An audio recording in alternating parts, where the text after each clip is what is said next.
चला स्कॉलरशिपला असे पण प्रश्न येतात पहा. खालील आकृतीचे पाण्यातील प्रतिबिंब शोधा. पाण्यातलं प्रतिबिंब म्हणजे काय होतं? वर असेल ते खाली दिसतं आणि खालचं वर. मग आता कोण करून दाखवेल मला? याचं पीचं पहिलं कार्य. हा पी आणि दोन रेखा आहेत तिथं काढायचं.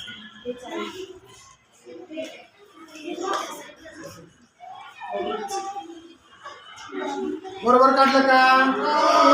बस व्हेरी गुड. आता 963 कोण काढतोय?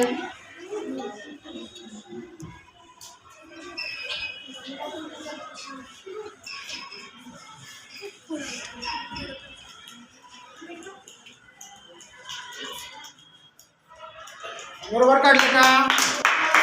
9 बघा उलटा. हा 9 वरचा खाली म्हणजे तो उलटा 6. हा 6 उलटा 9 आणि 3 5. हे खालचं मोठं ते वर आलं पाहिजे. छान काढलं. टाळ्या वाजवा. पाण्यातलं प्रतिबिंब कसं काढायचं?